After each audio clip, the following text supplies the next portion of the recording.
அத்தனை பேரும் அல்லும்படி 6 முதல் 60% வரை ஆடி தள்ளுபடியுடன் சூப்பர் சரவணா ஸ்டோர்ஸ், சென்னை, மதுரை, கோவை.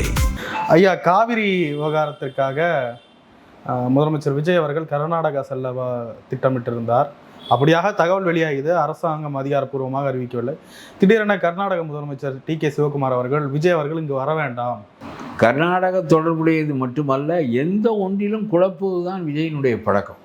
எந்த ஒன்றிலும் தெளிவில்லாமல் ஒரு பெரிய நாட்டினுடைய ஆட்சியை நடத்துவது என்பது எவ்வளவு கடினமானது என்பது அவர் குழப்புவதிலிருந்து நமக்கு தெளிவாக தெரிகிறது. சாதாரணமாக நடக்க வேண்டிய காரியங்கள் எல்லாம் குளறுபடியாகின்றன. நான் சொல்லுகிறேன், நமக்கு அவர்களுக்கு பெரிய தாவா மேகதாதுவில் அணை கட்டுகிறேன் என்று அவர் சொல்வதும், நாம் நீதிமன்றத்துக்கு போவதும், அவர்கள் அடுத்த அமைப்புக்கு போ, டெக்னீஷியன்ஸினுடைய அமைப்புக்கு போ என்று சொல்வதும், இப்படி ஏகப்பட்ட குளறுபடிகள் இருக்கின்றன. நமக்கு மாதம் தர வேண்டிய தண்ணீரை அவன் ஒழுங்காக தருவதில்லை. இதற்கு ஒரு நீர் ஒழுங்கு ஆணையம் இருக்கிறது. அந்த ஆணையத்தில் போய் முறையிட்டு நமக்கு அந்த தண்ணீரை தரும்படி சொல்லியிருக்க வேண்டும். நியாயமாக சொல்லுகிறேன், ஒரு மத்திய அரசாங்கம் மிகவும் முட்டாள்தனமாக ஒரு நீர் ஒழுங்கு ஆணையத்தை உருவாக்கி தண்ணீரை திறந்து விடுகின்ற பொறுப்பை கர்நாடகாவிடம் கொடுத்து வைத்தால் ஒவ்வொரு மாதமும் இதே சிக்கல்கள்லாம் ஏற்படும். ஒவ்வொரு மாதமும் தண்ணீருக்கு நாம் ஒன்று நீர் ஒழுங்கு ஆணையத்தை அணுக வேண்டும், இல்லாவிட்டால் சுப்ரீம் கோர்ட்டை அணுக வேண்டும். நியாயமாக ஒரு பொது அமைப்பின் கையில் தண்ணீரை திறந்து விடுகின்ற அதிகாரம் இருக்க வேண்டும். எதுவாக இருந்தாலும் 2 தாமிரபரணியை போல நம்முடைய நாட்டிலேயே உற்பத்தியாகி நம்முடைய நாட்டிலேயே கடலில் கலந்து விடுகின்ற ஆற்றுக்கு எந்த பிரச்சனையும் இல்லை. அப்படி அல்லாமல் ஒரு மாநிலத்தில் உருவாகி இன்னொரு மாநிலத்தில் ஓடி கடலிலே கிடக்கின்ற ஒரு ஆறு, அதற்கிடையே தாவாக்கள் இருக்குமானால் அது சம்பந்தமான கோர்ட்டு தீர்ப்புகள் இருக்கின்ற போது ஒரு நீர் ஒழுங்கு ஆணையம் பொதுவான அமைப்பின் கையில் அந்த தண்ணீர் திறந்து விடுகின்ற அதிகாரம் இருக்க வேண்டும். இல்லாவிட்டால் ஒவ்வொரு மாதமும் நாம் திறக்கவில்லை என்று ஜூன் மாத தண்ணீர், மே மாத தண்ணீர், பிப்ரவரி மாத தண்ணீர் எல்லாம் திறக்கவில்லை என்று நாம் நீர் ஒழுங்கு ஆணையத்திற்கு போய் அவன் அங்கிருந்து சொல்லி இப்பொழுது 4 டிஎம்சி தண்ணீர் 15 நாளைக்கு 3000 கியூசெக்ஸ் வீதம் திறந்து விடு என்று அவன் சொல்லியிருக்கிறான். இது என்ன, ஒவ்வொரு மாதமும் இதற்கு தினம் போராடுவது என்பது நடக்கக்கூடிய காரியமா? இது வேண்டாம். இதெல்லாம் தெரிய வேண்டாமா ஒரு மத்திய அரசுக்கு? நான் சொல்லுகிறேன், மைய அரசு ஆகாதற்கெல்லாம் சட்டம் போடுகிறார்கள். வந்தே மாதரம் பாடாவிட்டால் 3 ஆண்டு சிறை தண்டனை. இது ரொம்ப முக்கியமானதா? இந்த நாட்டில் ஏற்கனவே தேசிய கீதம் கிடையாதா? ஒரு நாட்டுக்கு ஒரு தேசிய கீதம் போதாதா? இன்னும் இருக்கின்ற பாட்டுக்களை எல்லாம் சொல்லி இதற்கு 3 ஆண்டு சிறை தண்டனை என்றால் இது என்ன, திருட்டு போல பெரிய குற்றமா, லஞ்சம் வாங்கியதை போல குற்றமா, அல்லது கொலை செய்ததை போல குற்றமா? என்ன பெரிய குற்றம் இதற்கென்ற 3 ஆண்டு தண்டனை? தேசிய அவமதிப்பு. என்ன அவமதிப்பு? எது அவமதிப்பு? சும்மா ஆகாத வேலைகளையெல்லாம் பார்த்து கொண்டு ஆகிற வேலைகளுக்கு சட்டம் போடுவதில்லை. நீர் ஒழுங்கு ஆணையத்தின் கையில் அதிகாரத்தை கொடுத்து அவர்கள் மாதம் கோர்ட்டு தீர்ப்பின்படி திறந்து விட வேண்டும் என்று ஒரு பொது ஆளின் கையில் கொடுக்க வேண்டியதானே? அப்படி கொடுத்தால் ஒரு பிரச்சனையும் இல்லையே. அந்தந்த அளவு பார்த்து தண்ணீர் இல்லை என்றால் என்ன செய்வது? வறண்டு கிடக்கிறது அணை, என்ன செய்ய முடியும்? எதை திறந்து விடுவது? மணலையாக திறந்து விட முடியும்? ஆகவே ஒரு பொது அமைப்பின் கையில் இந்த அதிகாரத்தை கொடுப்பதற்கு, இதையெல்லாம் சட்டம் செய்வதற்கு இந்த மத்திய அரசாங்கத்துக்கு புத்தி இல்லை. வந்தே மாதத்துக்கு 3 ஆண்டு தண்டனை என்று இவர்கள் போடுகிறார்கள். அவமதிப்பு என்றால் என்ன அவமதிப்பு என்று கேட்கிறேன். ஒரு மனிதன் இன்னொரு மனிதனுக்கு உடலால் தீங்கு விளைவிக்கின்ற போது அது பொது குற்றமாகிறது. ஏனென்றால் ஒரு மனிதனுடைய உரிமை பாதிக்கப்படுகிறது. ஆகவே அவன் மீது வழக்கு தொடுக்கிறோம். அவனை 1 ஆண்டு 2 ஆண்டு சிறையில் வைக்கிறோம். ஒருவனுடைய உடைமையை இன்னொருவன் பறிக்கிறான். ஒருவனுடைய பையிலிருந்து பணத்தை திருடுகிறான். ஆக இவையெல்லாம் ஒருவனுடைய உரிமை பறிபோகிற காரணத்தினாலே இவையெல்லாம் சிறைக்கு அனுப்பப்பட வேண்டிய குற்றங்கள். என்ன வந்தே மாதரம் இதற்கு எழுந்து நிற்கவில்லை, நீ சரியாக மதிக்கவில்லை, அவமதிப்பு செய்து விட்டால் இதற்கு 3 ஆண்டு தண்டனை. என்ன 3 ஆண்டு தண்டனை?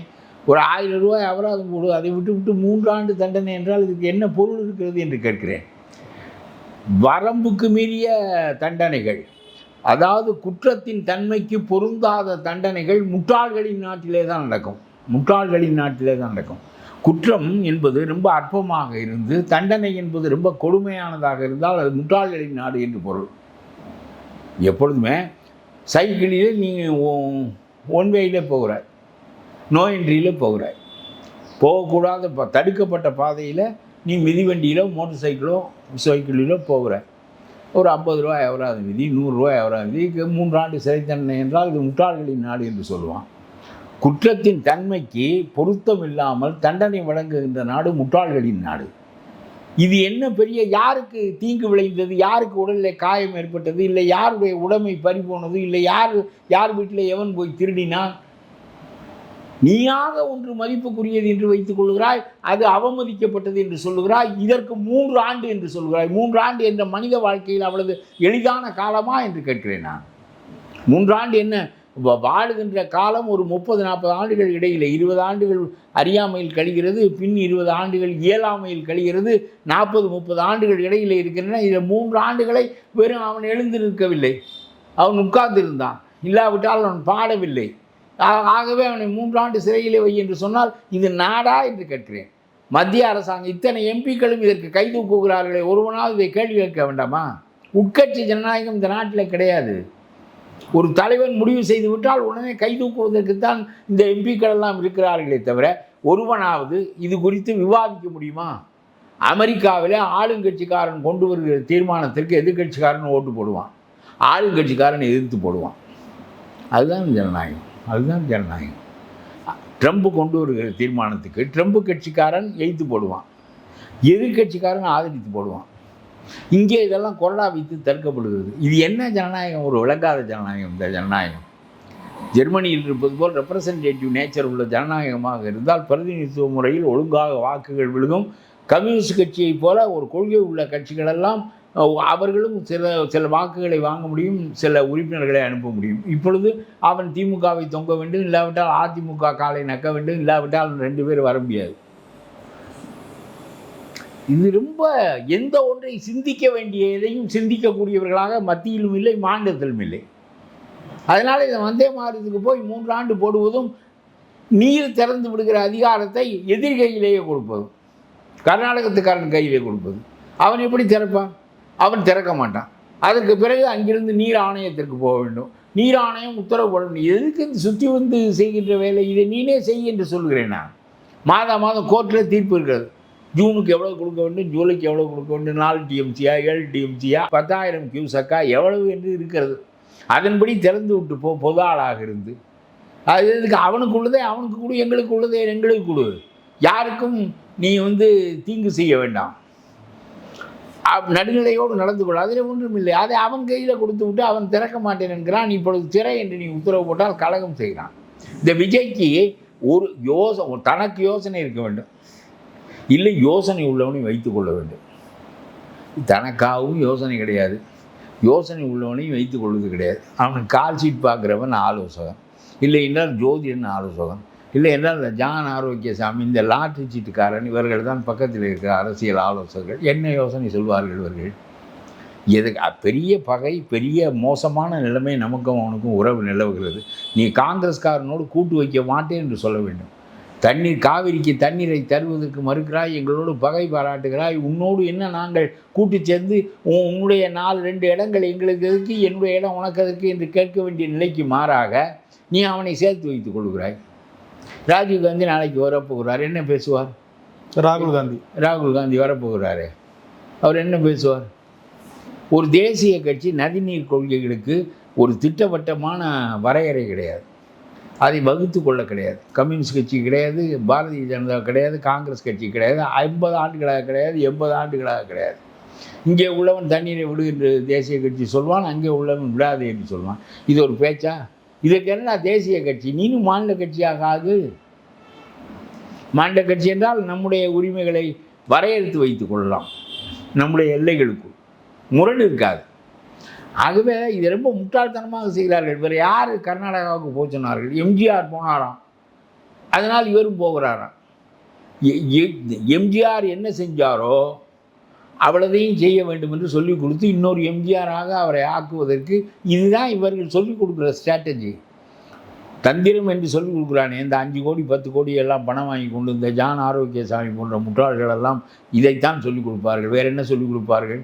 இன்னொரு எம்ஜிஆராக நீங்கள் வடிவம் கொள்ளுங்கள், இன்னொரு எம்ஜிஆர் ஆகுங்கள். அவர் கர்நாடகாவுக்கு பேச்சுவார்த்தைக்கு போனார், தீர்ப்பு வராத காலத்தில் கர்நாடகாவுக்கு பேச்சுவார்த்தைக்கு போனார். ஜெயலலிதா காலத்திலே தான் தீர்ப்பு வந்தது, காவிரியினுடைய முழு தீர்ப்பும் வந்தது, ட்ரிபியூனலுடைய தீர்ப்பு வந்தது அம்மாவினுடைய காலம்.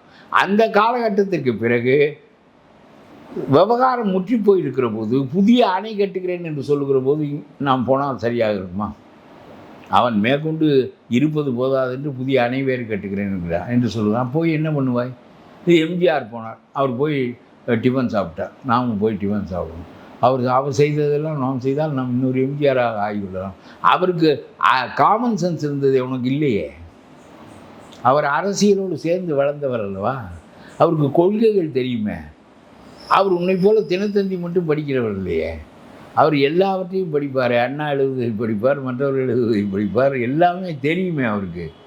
அதனாலே தானே அவரால் வெற்றிகரமாக அந்த கட்சியை கொண்டு செலுத்த முடிந்தது. சாகிற வரையில் அவரிடமிருந்து ஆட்சியை பறிக்க முடியவில்லை. சுற்றி அறிவுள்ளவர்களை வைத்துக்கொண்டு அவர்கள் பேசுவதையெல்லாம் கூர்ந்து கேட்டு தனக்காக முடிவெடுக்க தெரியும். அக்பருக்கு தான் எனக்கு தெரிய அந்த மாதிரி காமராஜ் அப்படி இருந்தார், காமராஜர் அப்படி இருந்தார், எம்ஜிஆர் அப்படி இருந்தார், அக்பர் அப்படி இருந்தார். அக்பருக்கு கையெழுத்தே போட தெரியாது. அக்பரை விட சிறப்பாக எவன் நாடாண்டான்? அக்பருக்கு வரலாற்றில் தி கிரேட், அக்பர் தி கிரேட் என்று பெயர். அதனாலே காமன் சென்ஸ் வேண்டும். உங்களுக்கு இல்லையே, நீ நீ வேறு செய்தித்தாள்களே படித்தது இல்லையே, நீ தினத்தந்தியில் சினிமா விளம்பரங்களை தவிர உனக்கு படிக்கிற பழக்கமே கிடையாது. எப்படி உனக்கு சிக்கல்கள் தெரியும்? எதற்காக நீ இப்பொழுது கர்நாடகாவுக்கு அவன் வர வேண்டாம் என்று சொல்லிவிட்டான். அவனுக்கு என்ன கடுப்பு என்றால் 4 டிஎம்சி தண்ணீரை திரை என்று சொல்லிவிட்டான். உடனே இவன் என்ன செய்வான் தெரியுமா? திரை என்று சொன்னால் அவனை கிளப்பி விடுவான். மாந்தியா அந்த பகுதிகளிலெல்லாம் அவர்கள் கலகம் செய்வார்கள். உடனே இவனுடைய படத்தை ஒரு நாளைக்கு ஜனநாயகனை நிப்பாட்டி விட்டான். இதைத்தான் செய்வான், வேறு என்ன செய்வான்? உடனே அந்த படத்தை ஓட்டத்தை நிறுத்தி விட்டார்கள். ஏனென்றால் இவர் கர்நாடக நலனுக்கு எதிரானவர். நீ போய் பேச்சுவார்த்தை நடத்தி என்ன செய்ய முடியும்? கர்நாடக அவனுடைய உரிமையை அவன் கேட்கிறான், நம்முடைய உரிமையை நாம் பெற்று வைத்துக்கொள்வோம். எது நியாயமோ அதை 2 பேரும் ஒழுங்காக பகிர்ந்து கொள்வோம் என்கின்ற அறிவு இல்லாத ஒருவனோடு என்ன பேச்சுவார்த்தை நடத்துவாய் நீ? இந்த பாரு, 4 டிஎம்சி தண்ணீர் திரை என்று சொன்னது, திறக்க வேண்டிய தண்ணீர் நிறைய இருக்கிறது. திறக்க போது வெறும் 4 டிஎம்சி தான். இந்த 4 டிஎம்சியை திரை என்று சொன்னான்னா மாந்தியாவிலே கலகம் செய், திறக்கக்கூடாது என்று கலகம் செய் என்று சொல்லி அந்த மக்களை தூண்டி விடுகிறார்கள். எங்கே திறக்காமல் இருந்து விடு பார்ப்போம். கடைசியில் அது அந்த ஆணையிடுகின்ற அதிகாரம் அந்த அமைப்புக்கு போய் சேரும். அதுதான் கடைசியாக நடக்கும், நடக்க வேண்டும். அது முதல்லையே நடந்திருக்க வேண்டும். ஆக இந்த மாதிரி ஒரு மோசமான நிலைகளை வைத்து கொண்டு நான் இங்கிருந்து அங்கே போகிறேன், பிறகு அவர் வர வேண்டாம் என்று சொல்லிவிட்டார், கலகம் வரும் என்று சொல்லிவிட்டார். முதலில் உன்னை கொண்டு போய் காட்டுகிறேன் என்றால் அந்த நீர்பரப்பில் என்ன தெரியும் உனக்கு பார்த்தார்? இதெல்லாம் சும்மா அந்த எம்ஜிஆர் செய்தார், ஆகவே அவர் இடது கையால் செய்தார், நான் இடது கையால் செய்கிறேன், அவர் வலது காலை தூக்கினார், நானும் வலது காலை போயிட்டு வர வச்சா அவருக்கு பெருமை தானே. அந்த என்ன பெருமை? காரியத்தை முடித்தால் தானே பெருமை. என்ன பெருமை? நீ என்ன பெங்களூர் சுற்றி பார்க்க போறியா? கண்ணம்பாடி அடைய பார்க்க போறியா? சிக்கலை தீர்க்க வேண்டாமா? சும்மா பெருமை பெருமை என்று நீயாக நினைத்து கொள்கிறாய். பிறகு உன்னுடைய மதிப்பு எவ்வளவு சீர்குலைந்து கிடக்கிறது என்று உனக்கு தெரியவில்லை.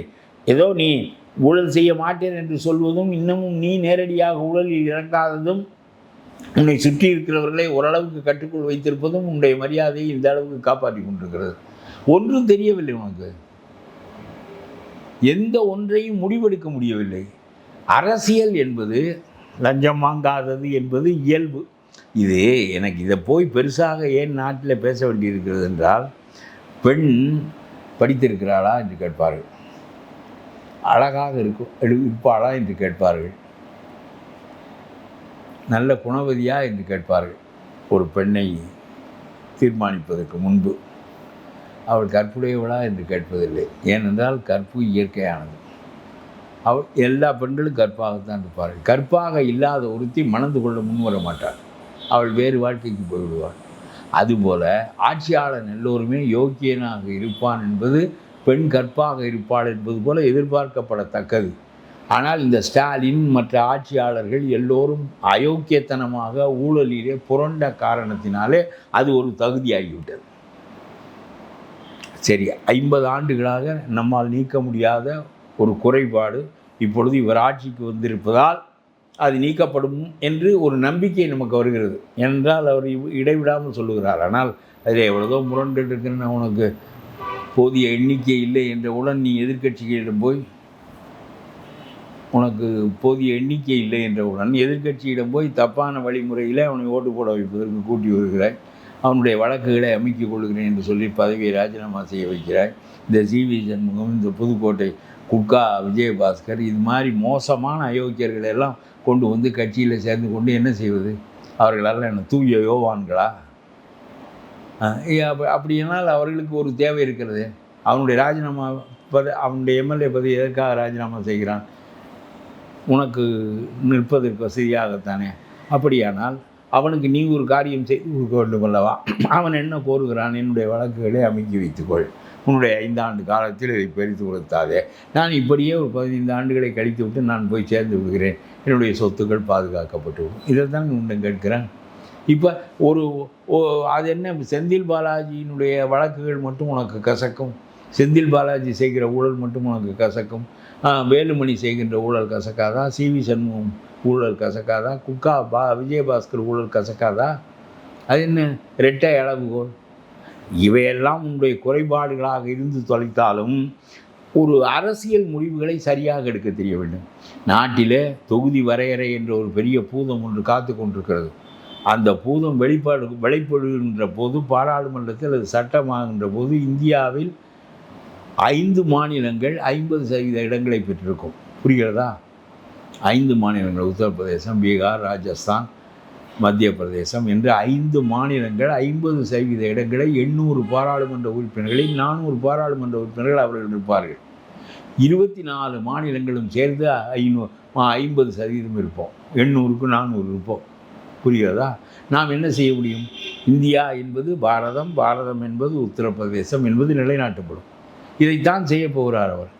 இந்தியாவை தெற்கு ஏற்காது, இந்தியாவை தெற்கு ஏற்காது. ஆகவே அவர்களே ஆளுகின்ற முறையை அவர்கள் கொண்டு வரப்போகிறார்கள். இது எவ்வளவு பெரிய விபத்து, இது எவ்வளவு பெரிய ஆபத்து, இதை எதிர்த்து போராடுவதற்கு எவ்வளவு வலிமையான முதலமைச்சர் நமக்கு வேண்டும்? அவருக்கு அது புரிகிறதா? அதை பற்றி பேசுகிறாரா? சும்மா போய் நான் காவிரியை சுற்றி பார்க்க போகிறேன்னு சொல்லி அவன் வராதேன்னு சொல்லிவிட்டான். 4 டிஎம்சி தண்ணீர் திறந்து விட்டதுக்கு அங்கே கலகம் செய்ய சொல்லுகிறான். அவன் எப்படி மக்களை நடத்துகிறான்? நீ எப்படி நடத்துகிறாய்? நீ என்ன செய்ய வேண்டும்? தஞ்சாவூர் மக்களெல்லாம் திரண்டு வாருங்கள் என்று சொன்னால் தமிழ்நாடே திரளாதா என்று கேட்கிறேன். இந்த மேகதாதுவை எய்த்து கர்நாடகக்காரன் கட்டி விடுவானா? தமிழ்நாட்டு எல்லையில் ஒரு அணையை தமிழ்நாட்டு மக்களுக்கு பகையாக கட்டிவிட்டு அந்த அணை நலித்து விடுமா? உன்னால் செய்ய முடியவில்லையே. சிவகுமாருக்கு இந்த மாந்தலைக்காரனை கிளப்பிவிட தெரிகிறது, உனக்கு அதுவும் தெரியவில்லையே. உன்னை நம்பி ஆட்சியை கொடுத்து கடைசியில் ஊழல் இல்லை என்று நீ சொல்லுகிறாயே தவிர பல உன்னுடைய கட்சியை நிலைக்க செய்வதற்கு என்ன செய்ய வேண்டுமோ அதையெல்லாம் செய்து கொள்ளுகிறாய். அந்த முரண்கள் ஒரு பக்கம் இருக்கட்டும். இதை தவிர ஒன்றும் எதையாவது ஒன்று நிலையாக செய்ய வேண்டாமா? பாராளுமன்றத்துக்கு மாநிலங்களெல்லாம் பெரிய ஆபத்தை எதிர்நோக்கி இருக்கின்றன. இந்தி பேசாத மாநிலங்களெல்லாம். உனக்கு அதை பற்றி கவலை இல்லை. மேகதாது அணி நீ போய் அவனோட பலகாரம் சாப்பிட்டு விட்டு ஹெலிகாப்டரில் சுற்றி முடித்து கொண்டு வருவோம் என்று நினைத்தார். அவன் உன்னை பற்றியெல்லாம் கவலை இல்லை. அவன் ஒழுங்காக அரசியல் நடத்துகிறான். அவன் மாந்தளைக்காரனை கிளப்பி விட்டு விட்டான். நீ அங்கே போனால் உனக்கு எதிராக கலகம் நடக்கும், கல்வீச்சு நடக்கும். அப்புறம் தமிழ்நாட்டு மக்கள் விரோதம் அடைவார்கள் என்பதனால் உன்னை வர வேண்டாம் என்று சொல்லிவிட்டான். நீ தான் போகிறேன் என்று சொல்லி கொண்டிருந்தாய். போய் என்ன செய்திருப்பாய்? இந்த அவன் சொன்னால் உத்தரவு போட்டால் 4 டிஎம்சி தண்ணீராக இன்னும் போட வேண்டிய உத்தரவுகள் பாக்கி இருக்கின்றன என்பது வேறு. 4 டிஎம்சி தண்ணீரை திறந்து ஆக வேண்டிய கட்டாயம் ஏற்படும் என்பதனாலே தான் அவன் மக்களை வைத்து கலகம் செய்கிறான். ஒன்றும் புரியாமல் என்ன இந்த தமிழ்நாடு என்ன கதிக்கு ஆளாகுமோ என்று எனக்கு தெரியவில்லை. சில பேர் சமூக வலைதளத்தில் போடுறாங்க, இது ஒரு மிகப்பெரிய அவமானம், நம்ம முதலமைச்சர் அங்கே வர வேணாம்னு சொல்கிறது. அப்படி இதை எடுத்துக்கலாமா? இந்த யூடியூப்காரனுக்கெல்லாம் வந்து என்கிட்ட கேட்கலாமா? அவங்க எதையாவது பேசுவாங்க. இது பெரிய அவனை வர வேண்டாம்னு சொன்னது அவமானம், அவன் போய் அவன் கல்லெறிவேன். இது இவன் போகிறேன்னு சொன்னது அவமானம் இல்லையா? இவங்களுக்கு சிந்திக்க தெரியுதான்னு பாருங்கள். இவன் எதுக்கு அங்கே போகிறேன்னு சொல்கிறான்? நமக்கும் அவனுக்கும் பெரும் பகை. அவன் எல்லையில் அணை கட்டுகிறேன் என்று சொல்லுகிறான். நாம் உரிமையை, எங்கே அந்த உரிமை இருக்கிறது? நீர் ஆணையத்திடம். அவனிடம் சொல்லி திறக்கும்படி சொல்வதற்கு நம்மால் முடியாது. நான் போனால் திறப்பான் என்று சொன்னால் பிறகு உனக்கு வர வேண்டாம். பெரிய அவமானமோ, நீ தான் போகிறேன் என்று சொன்னான். அவனால் அவனை விருந்து வைத்து அடித்தான். இது இந்த யூடியூப்காரன் சொல்லுகிறான் என்று நீ சொல்லுகிறாயே, இதெல்லாம் இந்த 3000 யூடியூப்காரன் இருக்கிறான். எவன் வேண்டுமானாலும் பேசலாம். அவன் தரத்துக்கு அவனவன் பேசட்டும். அவன் தரத்திற்கு உள்ளவன் அதை எதை கேட்கட்டும்.